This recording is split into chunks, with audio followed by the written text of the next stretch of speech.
Listo, entonces permítanme, yo minimizo aquí esto. Entonces, bueno,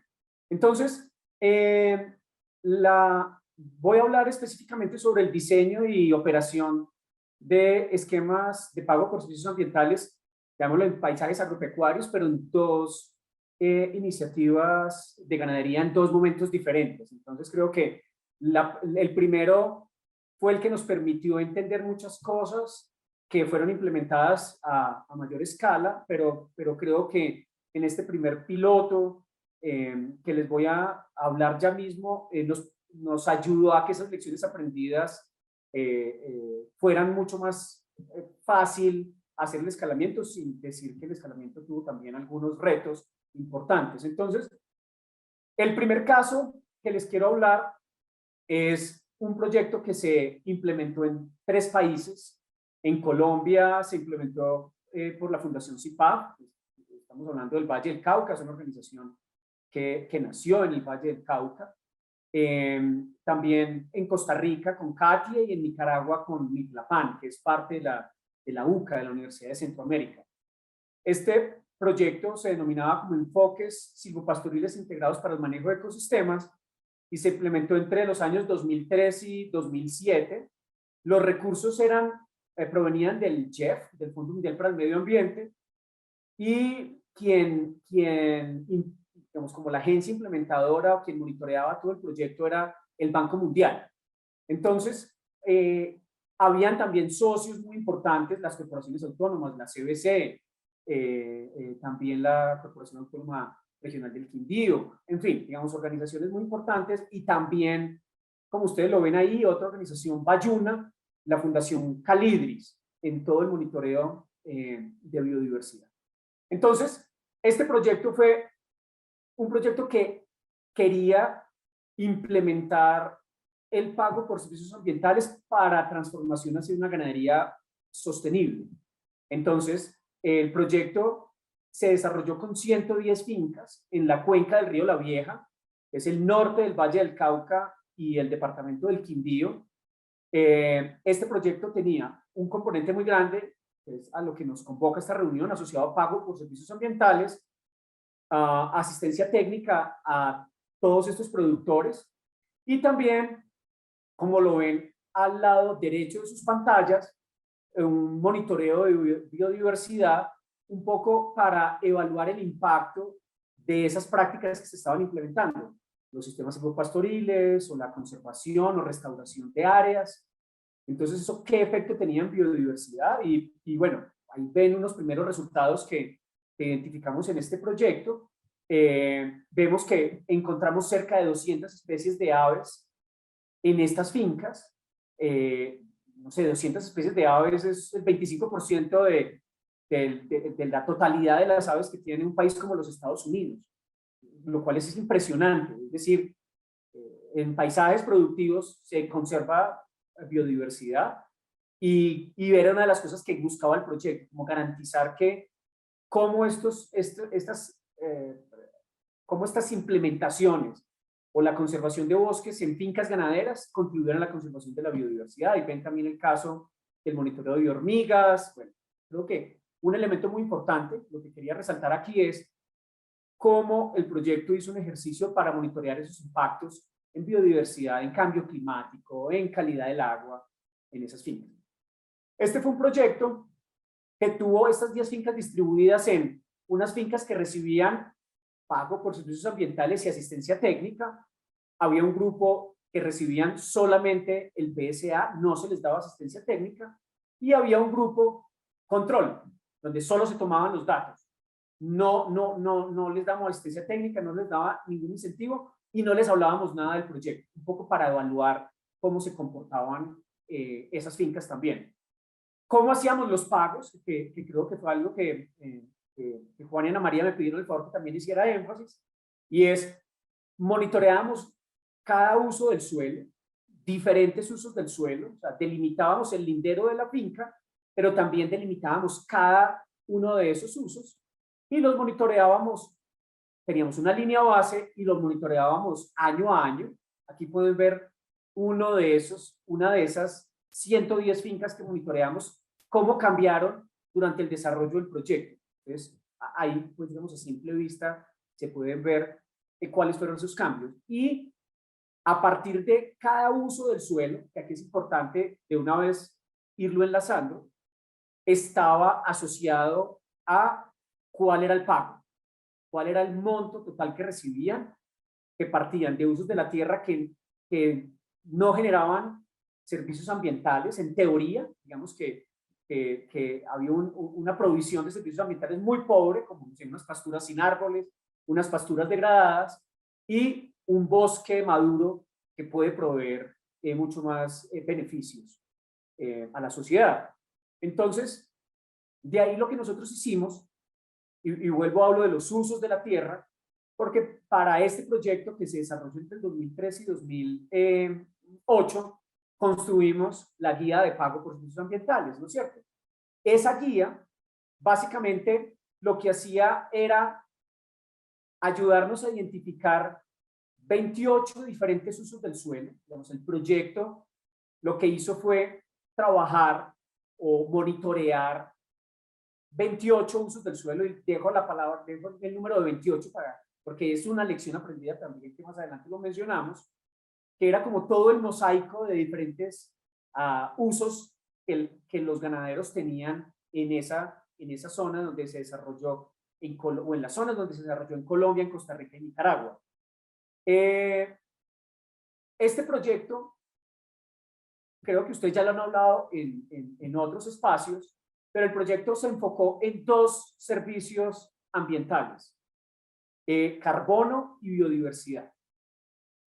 Nosotros no trabajamos con otros servicios ambientales, entonces de una vez la guía estaba enfocada a cuáles usos de la tierra contribuían más a la captura de carbono y a la conservación de la biodiversidad. En el caso de carbono, en ese momento, en el 2003, lo que hizo el proyecto fue identificar cuál era el precio del carbono, pero lo que hicimos fue más bien para facilitar el monitoreo de los usos del suelo.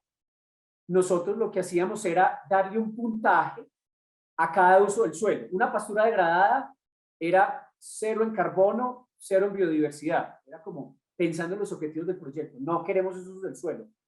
Y y ya lo vamos a ver, y un bosque tiene el mayor puntaje en carbono y en conservación de la biodiversidad.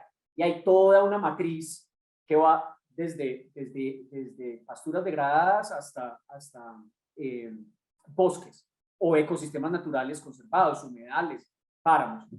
Y en biodiversidad lo que se hizo fue tomar información que había en ese momento, en el 2003, para construir el índice, pero se tuvo en cuenta algo que era un valor muy similar al carbono. Y después, por eso les hablé del monitoreo de biodiversidad, esos índices se fueron ajustando utilizando información de biodiversidad propia del proyecto. Así lucía la guía. Aquí estoy incluyendo el uso 1 y el uso 28, entendiendo que hay todo un abanico de diferentes usos del suelo. Como lo mencionaba ahora, ustedes lo ven aquí abajo, la hojita es carbono y el pajarito es biodiversidad, y el índice compuesto, que era el que nos daba el puntaje. Y en el caso de cultivos de ciclo corto o pasturas degradadas, que era el uso 2, tenía 0 en el índice, o llegábamos al bosque maduro, que tenía 1 en carbono y 1 en biodiversidad, como el que más podía pagar, o habían usos de la tierra intermedios, como lo podemos ver acá, pastura natural con alta densidad de árboles. Entonces, este manual de usos de la tierra más los índices eran los que nos ayudaban a identificar cuáles eran los impactos que iban teniendo los productores, dependiendo de los cambios que iban. Entonces, usted podría partir de 0 en una pastura degradada, y durante el desarrollo del proyecto podría tener, durante los 5 años que se desarrolló, pasar una pastura natural con alta densidad de árboles a tener un punto. Y eso fue como la forma como fuimos construyendo ese monitoreo, y ustedes lo veían en la finca, en las dos fotos que mostramos de las fincas, y es cuáles esos diferentes usos del suelo van contribuyendo. Entonces, ese pago tenía digamos, dos grandes grupos. Uno que estaba asociado con la línea base, lo que ya tiene la gente, lo que ya hicieron los ganaderos, que tienen algunas áreas pequeñas, unas cercas vivas o un bosque conservado. Entonces el proyecto lo que hacía era pagar $10 por punto. Entonces ya van viendo cómo vamos hilando el puntaje dependiendo del uso del suelo y el pago que recibía cada ganadero dependiendo la suma de los puntos. Entonces, entre más puntos tenía el productor, más pago recibía. Y lo que nosotros llamábamos el pago por servicios ambientales eran lo incremental, que había de adicionalidad diferente a la línea base. La línea base ya no se volvía a pagar. Esos bosques que tenían una calificación de 2 eran por hectárea, entonces tenía 10 hectáreas de bosque, de bosque maduro, tenía 20 puntos y recibía $10 por punto. O sea, ese productor solo por esas 10 hectáreas del bosque estaba recibiendo alrededor de $200 en su momento. Pero esos puntos que recibió por el bosque ya eran el punto de partida. Ya lo que seguía recibiendo el productor era lo que hiciera nuevo. Los árboles que sembrara, las nuevas áreas para conservación, las nuevas áreas restauradas. Pero por las áreas que se pagó en la línea base ya no se pagaba más. Y los productores que tenían pago por servicios ambientales, por los nuevos cambios que hicieron, recuerden que habían 50 productores que recibían además asistencia técnica y otros 30 que solo recibían pago por servicios ambientales, no recibían asistencia técnica. Entonces, dividimos esos en dos grupos, uno que recibía $75 por punto durante 4 años, u otro grupo que recibía $110 por punto durante 2 años. ¿Qué era lo que buscábamos en eso? Era el año 2003, o sea, hace 18 años. Y en ese momento queríamos evaluar cómo se comportaban los cambios en el uso del suelo en productores que recibieran pago solo por 2 años o productores que recibieran pago por 4 años.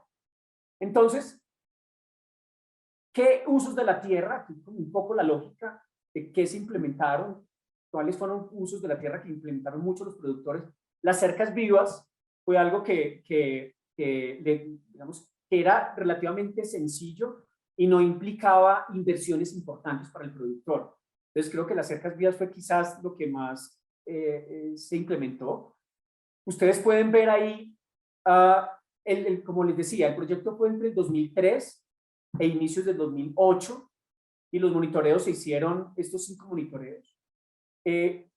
Ustedes pueden ver que durante el desarrollo del proyecto se lograron establecer alrededor de 350 kilómetros de cercas vivas en ese grupo de productores, o sea, en un grupo relativamente pequeño.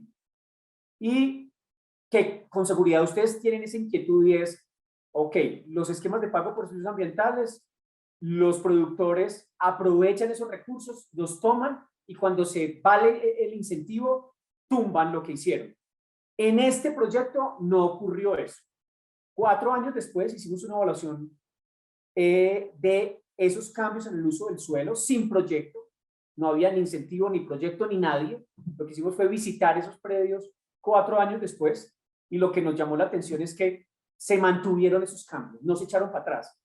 No siguió el ritmo de implementación con proyecto, con asistencia técnica y todo, pero los productores mantuvieron esos cambios, que es muy importante, e incrementaron algo. En el caso de árboles dispersos en potreros, pues hay una gran diversidad de arreglos con guamos, con nogales, con cachimbos, en fin, con una gran diversidad de arreglos. Y también, a ver, bueno, y también en el caso de lo que vimos en áreas restauradas, esta es una quebrada de una finca en el departamento del Valle, justamente en Alcalá, y vemos cómo los bosques ribereños digamos, se mantuvieron y los productores siguieron implementando algunas áreas, estos productores que hacían parte del proyecto, algunas áreas aún sin 4 años después, sin existir proyecto. Entonces, creo que en este caso nos permitió como identificar que si el productor tiene acompañamiento y los incentivos, esa mezcla puede garantizar que esos cambios se den a largo plazo. Entonces, aquí hay como una matriz de diferentes usos del suelo. Acabo de mostrarles el caso de los corredores ribereños, pero también una cosa muy importante es que los bosques que estaban en el 2003 eran los mismos bosques que estaban en el 2011. O sea, los productores o este proyecto fue efectivo en garantizar que durante el proyecto y 4 años después del proyecto se mantuvieran esas áreas en bosque. Obviamente no incrementan de una forma importante porque ustedes lo saben, digamos, un bosque maduro no lo tengo en un periodo de un proyecto. Digamos que es un proceso que es mucho más complejo y que toma mucho más tiempo, ¿no es cierto? Entonces, para cerrar este proyecto, en resumen, el proyecto pagó a pesos o a dólares del año 2008. El proyecto pagó alrededor de 340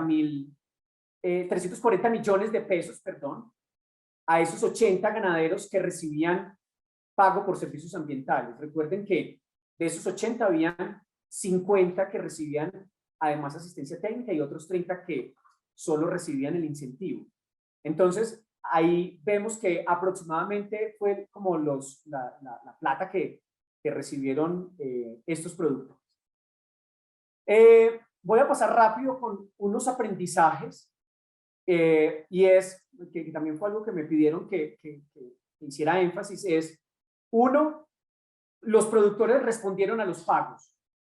Yo no estoy viendo el chat, si necesitan que aclare algo, por favor abran el micrófono y me lo dicen. Quienes recibieron... Tranquilo, Andrés. Vamos bien. En la siguiente sesión te vamos a contar las preguntas cuando llegue Okay, bien. Perfecto. Entonces, quienes recibieron PSA cambiaron el 44% del área de su finca. Quienes no recibieron PSA, solo asistencia técnica, cambiaron el 13% de sus fincas. O sea, hicieron un cambio, pero definitivamente el PSA garantizó que los cambios fueran mayores. Los grandes ganaderos, los que tienen más área, recibieron más monto, pero los pequeños recibieron más pago por hectárea. ¿Qué quiere decir? Que los pequeños fueron más intensivos, un área más pequeña en los cambios. Si bien los grandes tienen más área, cambiaron más, pero por hectárea los pequeños hicieron muchos más cambios. Ciertos sistemas silvopastoriles que fue un aprendizaje que de hecho fue útil para todas las discusiones después, años después que tuvimos, 10 años después con el DNP para la construcción del COMPES de PSA y después con el Ministerio de Ambiente, el trabajo que hicimos para el diseño de la política de PSA.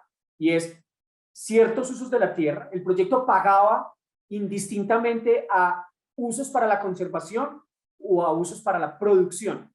Entonces, un aprendizaje importante aquí fue que, oiga, los silvopastoriles son rentables por sí solos. Acompañemos a los productores que hagan el cambio y quizás los silvopastoriles tengan un incentivo más chiquito. Concentremos la mayor parte de los incentivos a usos de la tierra que no tienen un retorno económico para el productor, que son los bosques u otros ecosistemas naturales. Entonces, esto es importante, digamos, para lo que ocurrió después. Esto fue un aprendizaje en ese periodo de tiempo. Hay muchas barreras de entrada para el financiamiento de pequeños y medianos. No tienen plata, los bancos no les prestan plata. Y el proyecto lo que hicimos fue trabajar más adelante con los aprendizajes y después ya lo van a ver, con Finagro, con el Ministerio de Agricultura y con Fedegan, que fue una transición después, Fedegan no hacía parte de esta iniciativa, logramos formular como parte de los impactos, con seguridad algunos de ustedes van a decir qué cosas sirvieron para escalarlo, qué cosas sirvieron para la sostenibilidad del esquema. Entonces, bueno, ya he hablado de un par, de la política de PSA, que se está implementando ya en todo el país, el COMPES de PSA, y aquí el incentivo a la capitalización rural, el ICR, para silvopastoriles que asuman un crédito. Este incentivo logra hacer un redescuento del 40% de ese valor total del crédito. Entonces, otros, bueno, creo que aquí lo acabo de hablar, de ciertos usos del suelo son muy importantes para la biodiversidad, pero aumentar un poco su área. El pago por la línea base fue muy importante, aunque era pequeño, incrementa la confianza y empieza a facilitar el diálogo con los productores, como que eso es un proyecto serio. Creo que esto es de verdad un aprendizaje. También teníamos 28 usos del suelo.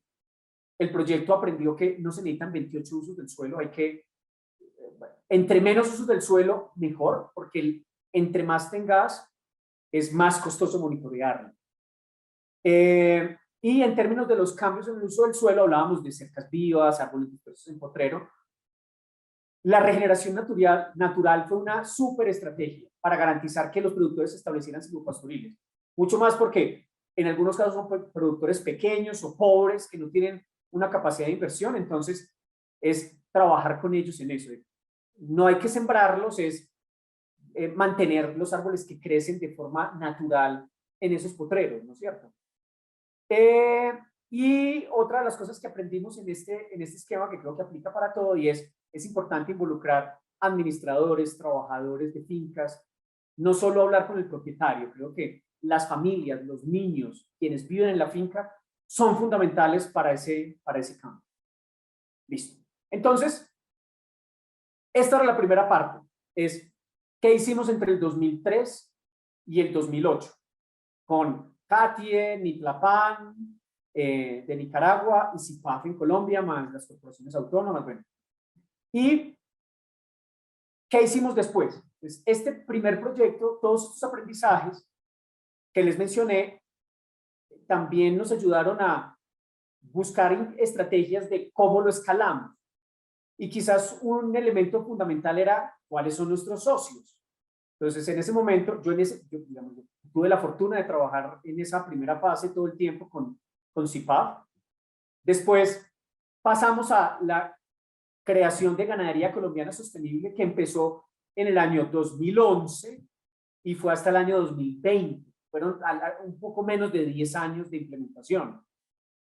Este proyecto buscó alianzas clave, o sea, el Banco Mundial seguía siendo un socio, digamos, quien jugó un rol muy importante en volver a traer el CHEF, que es el Fondo Mundial para el Medio Ambiente. Después llegó un financiador muy importante en el año 2013, 2014, que fue el Reino Unido, el gobierno del Reino Unido. Pero llegaron socios tan importantes como la Federación de Ganaderos, TNC, para la institución que trabajo ahora. Pues también tuve la fortuna de trabajar esos 6 años de implementación del proyecto Ganadería Colombiana Sostenible con Fedegan, y Fondo Acción como otro socio importante con la Fundación CIPAF en esta otra iniciativa de escalamiento. Trabajando obviamente de la mano con los ministerios de Agricultura y Ambiente. Me quedan como 10 minuticos, ¿no es cierto? O 5. Tiene 5 minuticos. Listo. Entonces voy a pasar rápido.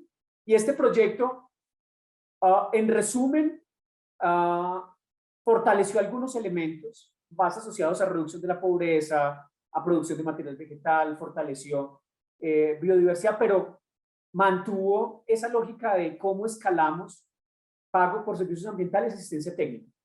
4.100 predios recibieron asistencia técnica y 1.500 predios recibieron pago por servicios ambientales. De esos 4.100, 1.500, además de asistencia técnica, recibían pago por servicios ambientales. Pero también el proyecto sensibilizó días de campo, capacitaciones a más de 25.000 personas en 12 departamentos donde se desarrolló. Se desarrolló en estas 5 regiones que eran que hacían parte de 12 departamentos: Valle del Río Cesar, Cesar Guajira; Bajo Magdalena era al sur del Atlántico y norte de Bolívar; Boyacá, Santander, en el corredor de Roble Andino; la corregión cafetera, Caldas, Quindío, Risaralda, centro del Valle y Tolima; y Piedemonte Orinocense en el departamento del Meta. El proyecto lo que hizo fue, ustedes les acabo de mencionar, teníamos 4.100 productores que recibían asistencia técnica, y esos productores estaban dispersos en toda esta zona, desde acá a todas estas zonas. Pero el PSA, un poco como teníamos tanta gente, se focalizó en una zona de amortiguamiento al lado y lado de las fuentes de agua, que era a través de estos corredores que se construyeron en las 5 regiones, y quienes recibían PSA eran quienes entraban o en la zona núcleo o en la zona de amortiguamiento. Si mi predio estaba acá, por fuera del diseño, recibía asistencia técnica. Entonces así fue que lo implementamos. Este proyecto, como les decía, cerca de 1.500 productores recibieron PSA. El pago en dólares fue $2 millones. A precios de hoy serían alrededor de 7.000 millones de pesos que este proyecto invirtió ofreciendo estos incentivos a los productores, y en promedio los productores recibieron alrededor de 1.400 dólares. Y sigamos. Y ya para terminar, el proyecto, era, como les mencionaba, era PSAs que se enfocaban más en biodiversidad y carbono. Pero durante el desarrollo del proyecto nos identificamos también que, como habían barreras para inversión en cambios en el uso del suelo, y los productores, eso digamos es otra discusión, en Colombia tienen una barrera muy grande a la entrada para acceder a crédito. Entonces lo que hizo el proyecto fue, como a mitad más o menos de este proyecto, digamos 2014, 2015, empezamos a implementar un esquema que al productor se le daba el pago anual, pero cuando implementaban algunos sistemas que requerían más inversión, los intensivos, el proyecto les daba semillas, el proyecto les daba algunos incentivos para preparación de tierras, el proyecto ofrecía, no regalábamos los árboles, el productor pagaba una parte muy pequeña del árbol, pero lo pagaba. Y de igual forma, digamos que eso nos permitió, como que también es un aprendizaje, y es en algunos esquemas de PSA, los incentivos en especie son una buena oportunidad para que se escalen la implementación. Obviamente tiene unos retos en términos de logísticos. Para nosotros tuvimos muchas dificultades para entregar todos insumos en 12 departamentos a un número importante de productores. Y lo otro que hicimos fue, los donantes del proyecto para el PSA fueron principalmente el Reino Unido, el JEF, y recursos también de contrapartida de el Fondo para la Acción Ambiental, el Fondo Acción, y recursos más de asistencia técnica venían más de FEDEGAN, CIPAF, como contrapartida de la asistencia técnica. Sin embargo, por el tipo de recursos que teníamos, no trabajamos desde el inicio en PSAs hídricos. Sin embargo, lo que hicimos fue, en las zonas donde estábamos, habían 83 cuencas donde estaban situados los productores, y en esas cuencas hicimos un análisis del potencial de desarrollar esquemas de pagos por servicios ambientales hídricos. Ustedes quizás en el caso de TNC conocen la figura de los fondos de agua. Era algo similar, pero en el marco de este proyecto. Entonces lo que hicimos fue ver, y ahí salió una primera selección de 10 cuencas donde había potencial desde el Caribe hasta la zona cafetera, y después hicimos un análisis institucional para identificar dónde habían más potencial. De ahí salió algo que no les voy a hablar, simplemente mencionarlo, todo el apoyo o el acompañamiento a Vivo Cuenca, que antes partía de algo que se llamaba Pactos por la Cuenca del Río Chinchiná, en el departamento de Caldas, y cómo nos aliamos con ellos por la fortaleza de cómo están organizados en esa cuenca. Creo que los arreglos institucionales son muy importantes para esto. Y también este fue uno de los esquemas de cómo escalar esto que estaba con recursos de unos donantes, empezaba a verse implementado con un mecanismo de mercado que iba a seguir hacia adelante. Los últimos mensajes. Uno, en el proyecto nosotros pasamos de 28 usos a 9, como lo ven acá, en el segundo proyecto. Sin embargo, como lo ven al lado derecho, después terminamos desglosando otra vez el 1 en bosque de tal forma, bosque, y después terminamos monitoreando casi que igual o más. Siempre tenemos la tentación de ser perfectos, pero en los esquemas de PSA, en el monitoreo de este tipo de esquemas, lo perfecto es enemigo de lo bueno, porque después eleva los costos de transacción. Otra de las cosas que ocurrió, ustedes pueden ver un caso en el Valle del Río Cesar. Eso es un territorio gigantesco, el sur de La Guajira y el centro y sur del Cesar. Todos los que ven esos triangulitos amarillitos son fincas que atendían el proyecto. Entonces, esa dispersión en un territorio tan grande, en 12 departamentos, nos elevó mucho los costos de transacción, el número de técnicos que podían atender esos predios. Lo otro es ese monitoreo finca a finca tan detallado de cada parcela, también tiene costos de transacción muy altos. Entonces, dejo aquí, porque creo que me consumí todo el tiempo. Y bueno, muchísimas gracias por la invitación. No, Andrés, te vamos a dar unos minuticos más si tienes algo No, creo que para terminé. redondear porque tenemos, ok, muy bien. Entonces, este muchacho es muy juicioso, este profesor Andrés Felipe.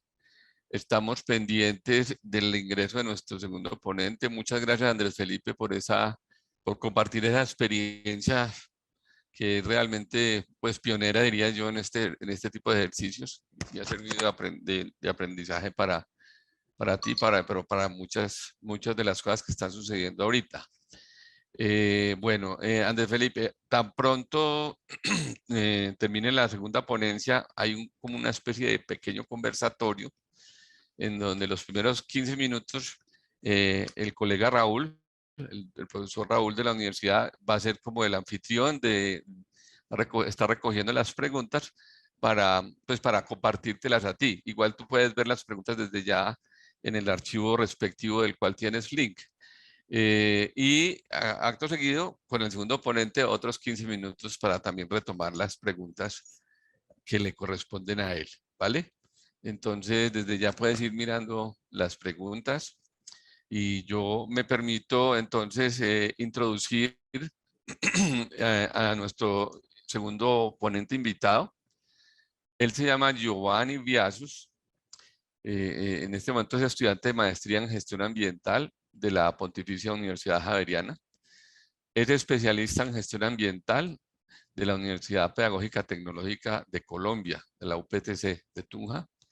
Tiene formación de base como ingeniero agrónomo de la misma Universidad Pedagógica y Tecnológica de Colombia. Tiene experiencia como coordinadora en el tema de pagos por servicios ambientales en la Gobernación de Boyacá y actualmente es el director de gestión del recurso hídrico y saneamiento básico de la Gobernación de Boyacá. Entonces, yo creo que si tenemos al colega ya en la sala, parece que sí. Bueno, entonces parece que él está teniendo algún pequeño retraso con su con su ingreso a la sala, pero en breves instantes lo vamos a tener aquí con nosotros para que comparta su exposición. No sé si alguno de nuestros colegas del equipo quiere hacer algún comentario mientras tanto. Juan Carlos, Ana María. Pues, como ven, este es un caso que ha generado muchas preguntas. No había visto yo una cosecha de preguntas o una cantidad de preguntas tal en los diferentes momentos que hemos tenido. Esto muestra que hay mucho interés por aprender de este tipo de proyectos que ya han tenido o tienen lecciones aprendidas muy grandes con un sector que definitivamente tiene un potencial enorme de aportar a la conservación, en este caso, como lo mostró Andrés en estos dos proyectos, de la biodiversidad, pero además de la provisión y la regulación del servicio hídrico. Creo que la ganadería, si bien ha hecho unas cosas muy mal hechas, ha cometido unos pecados muy grandes, pues tiene un potencial también muy grande de aportar a la solución. Es así como una federación que había estado un poco marginada de este tipo de temas ambientales, pues tomó la decisión de liderar, de tomar las banderas y pues lo ha podido hacer, creo que muy bien. Haber atendido 4.100 productores, convocar a través de 3 o 4 convocatorias públicas, seleccionar los productores, que por allí había una pregunta, no me quiero adelantar, pero al menos en el de ganadería colombiana, más de tal vez 6.000 o 7.000, 8.000 personas se inscribieron y pasaron los filtros, 4.100, los filtros estipulados, y a su vez empezar la atención, conformar una serie de equipos, pues implicó unos retos muy grandes en este asunto. Solo tal vez, Andrés, ahora en parte de las respuestas, creo que el mecanismo de cómo promocionar cambios rápidos en los usos del suelo vale la pena mencionarlo, porque pues eso es clave para que la gente, al menos como se trabajaron estos esquemas, es muy importante cómo generar esos cambios muy rápido en los primeros años de atención y de operación del proyecto para que los productores pues puedan tener tal vez una rata de pagos un poco mayor. Juancito, aquí los colegas nos proponen un pequeño cambio en la medida en que todavía esperamos a nuestro segundo ponente para ver si el profe Raúl, que es la persona del grupo que va un poco a caminar el diálogo sobre las preguntas, podía adelantar por lo menos con algunas preguntas esa retroalimentación con Andrés Felipe. ¿Qué te parece? ¿Lo podemos hacer así, Andrés De Felipe? una. Si quieren, yo puedo ir Bueno, mirando entonces pregunta te por pedimos que pregunta. ¿puedes abrir tu cámara o no? Entonces le Ah, damos la entrada al profesor Raúl Molina. Bienvenido. Adelante con las ¿respondo las preguntas. preguntas o esperamos? Muchas gracias, Juan Adolfo.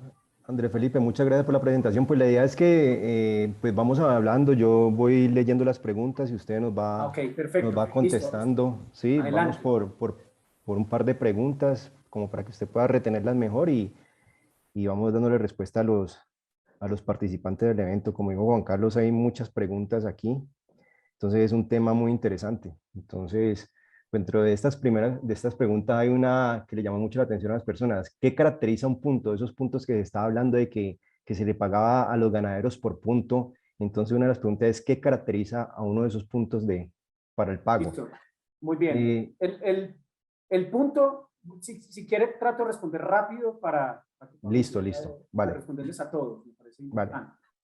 Lo primero, el punto está asociado a a cuál es su aporte en biodiversidad y carbono, dependiendo del uso del suelo al que nos estemos refiriendo. De ahí surgen los puntos. El punto era una forma para poder monitorear mucho más fácil y que el productor entendiera más fácil cómo era ese cálculo.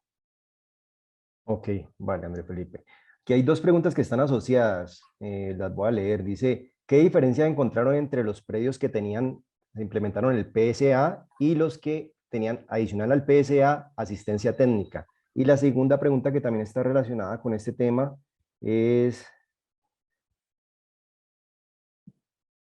¿cuál fue el método aplicado en el primer proyecto para seleccionar los participantes en las tres categorías? Incentivo y asistencia técnica, solo incentivo y sin ninguna de las anteriores. Ok, muy buen punto. La primera es, no puse más diapositivas para no cargarlo tanto, pero los productores que más cambios hicieron fueron los que tenían la mezcla entre PSA y asistencia técnica. Yo había mencionado en la presentación que las fincas que recibían PSA cambiaron el 44% de sus fincas, y las fincas que no lo recibían, o sea, solo los que recibían asistencia técnica, cambiaron el 13% de su finca. Esa es como la primera.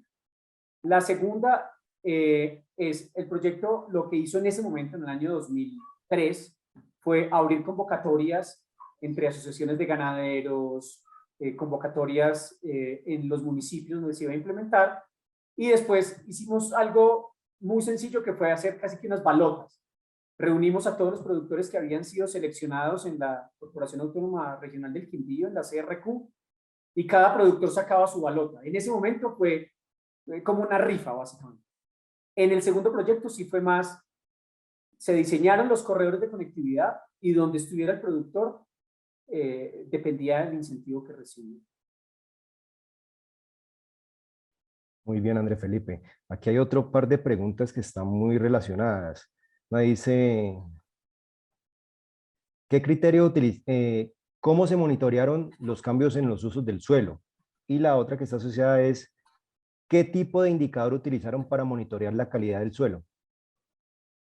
Bueno, con respecto al primero, el proyecto lo que hizo fue, la primera estaba, bueno, la segunda de calidad del suelo, y la primera de, perdón.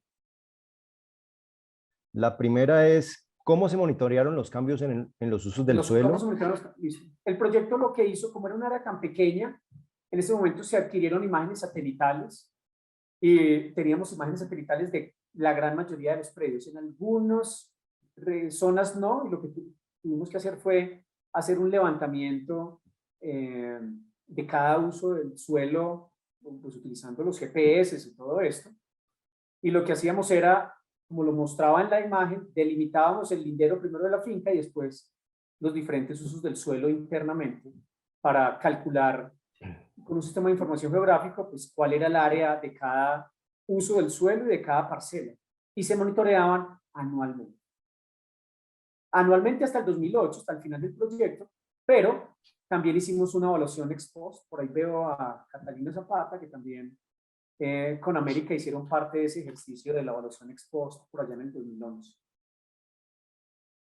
Ok, muchas gracias, Andrés Felipe. Pregunta, ¿las actividades de reforestación eran financiadas con los pagos del incentivo? Buena pregunta. Y ustedes lo han visto en las otras sesiones. Cuando hablamos teóricamente de un PSA, el PSA no es un subsidio, no es un pago por adelantado. El PSA es un incentivo que se le da una vez se hace un cambio en el suelo. Entonces, el esquema consistía en que dábamos los recursos en efectivo cuando veíamos que el cambio ya se había hecho. Sin embargo, como lo mencionaba en el segundo proyecto, lo que hicimos fue ofrecer recursos para hacer algunos cambios. No necesariamente, bueno, digamos que habían árboles que la gente trataba de restaurar algunas áreas, pero si alguien quería hacer, no sé, una plantación forestal, el proyecto no daba los recursos. El proyecto solo daba incentivos para algunos usos del suelo en sistemas silvopastoriles o en áreas que se fueran a restaurar. Pero eso fue básicamente lo que hicimos. Ok, muchas gracias. Aquí hay otra. ¿Qué criterios utilizaron para definir esas zonas donde se implementó el proyecto? Bueno, el primer proyecto, digamos que lo que se hizo fue identificar una cuenca digamos, que pudiera compartir este ejercicio desde una prioridad ambiental, como lo que estaban haciendo en ese momento las corporaciones autónomas con los POMCAS. Y tuvo una influencia muy grande el diseño del POMCA, por ejemplo, del río La Vieja, en ese momento, que tenía 2 departamentos. Entonces creo que esa fue como en el primer proyecto, pero como el segundo era un proyecto que se estaba pensando de un alcance más nacional, entonces lo que se hizo fue salirnos de el piloto en una sola cuenca en la zona cafetera, donde ya hay cultura de siembra, el proyecto lo que hizo fue escalar a crear algo que llamamos núcleos dinamizadores, que pudiéramos tener representatividad de la zona andina, del Caribe, del bosque seco, de ecosistemas altoandinos, del piedemonte orinocense.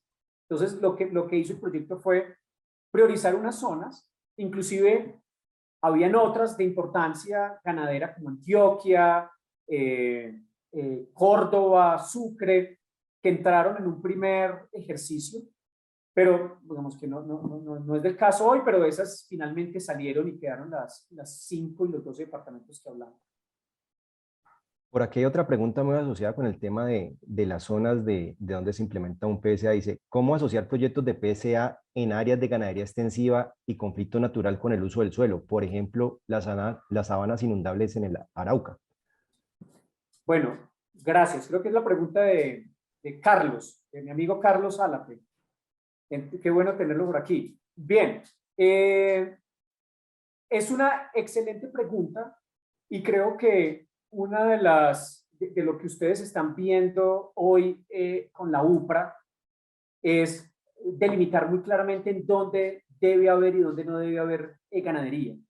Y creo que este es un ejercicio muy importante para todos los proyectos que estén asociados con el sector agropecuario, y es identificar el país que ha definido como zonas aptas para la ganadería y qué zonas deberían dedicarse para la conservación o liberarlas para otros usos.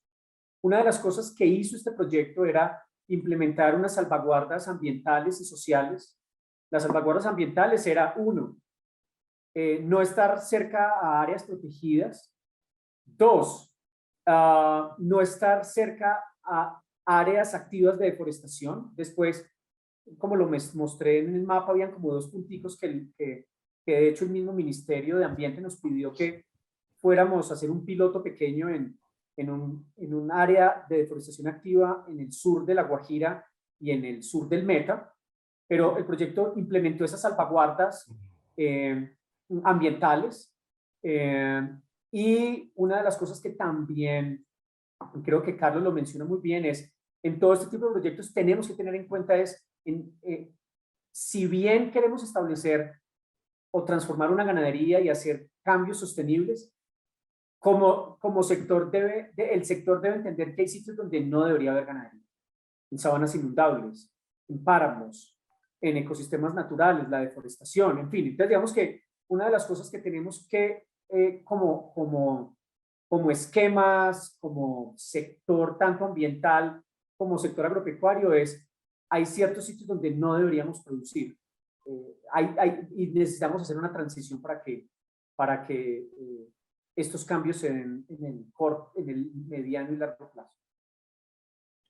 Vale, André, muchas gracias. Aquí 2 preguntas que creo que pueden estar relacionadas. ¿Se firmó algún acuerdo de conservación con los ganaderos? La primera, y la segunda, ¿qué piensa de esos PSA que se pagan en efectivo? Bueno, los acuerdos sí. Todos los productores firmaban algo que se llamaba un contrato de PSA, y más allá del contrato, decir no deforesto, si no se puede cazar, si lo hago salgo, no puedo quemar. Más allá de eso, estaba atado a una planificación de cada predio y había un plan de implementación de garantizar que las áreas conservadas se mantuvieran y como lo vimos al final del proyecto, de ambos proyectos, porque en el de Ganadería Colombiana Sostenible también monitoreamos los 4.100 si habían deforestado o no, no hubo deforestación. Entonces esos acuerdos de conservación se mantuvieron, pero ese acuerdo de conservación tenía, como les decía, anexo una planificación predial donde también habían acuerdos de restauración y acuerdos para producción sostenible, implementar los sistemas agropastoriles, algunos productores implementar algunos sistemas agroforestales. Ese es uno. Y la otra pregunta se me fue. ¿Qué piensa de los PSA en efectivo? Bueno, creo que hay, si es un PSA puro, es un pago por algo que ya se hizo, que ya el productor hizo el cambio, que era lo que hablábamos ahora. Hay un riesgo muy alto de entregar plata ex ante, entregar plata que supuestamente se va a invertir en hacer un cambio en el uso del suelo y pueda que no pase. Entonces yo creo que en el caso nuestro no tuvimos ningún problema por la forma como estaba estructurado. O sea, no dimos plata ex ante. Y cuando dimos ex ante, dimos insumos. Le dimos la semilla, le dimos árboles, no dimos plata ex ante. Vale, André, muchas gracias. Aquí hay dos preguntas. ¿Cuáles fueron los mayores cuellos de botella para echar a andar estos PSA en el proyecto de Ganadería Colombiana Sostenible? Y quieren saber cuánto tiempo duró la formulación del proyecto, la búsqueda de financiación y la ejecución del mismo. Bueno, la primera no la entendí muy bien. ¿Cuáles fueron los mayores cuellos de botella para echar a andar los PSA en el proyecto de Para Ganadería Colombiana implementarlos. Sostenible? Okay. Sí. Entonces, a ver, muchos cuellos de botella. El monitoreo es un gran cuello de botella.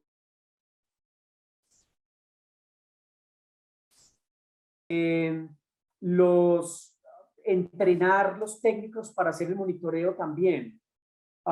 El tiempo que toma entre el monitorear y hacer los pagos. El escalamiento no fue fácil, es bien difícil.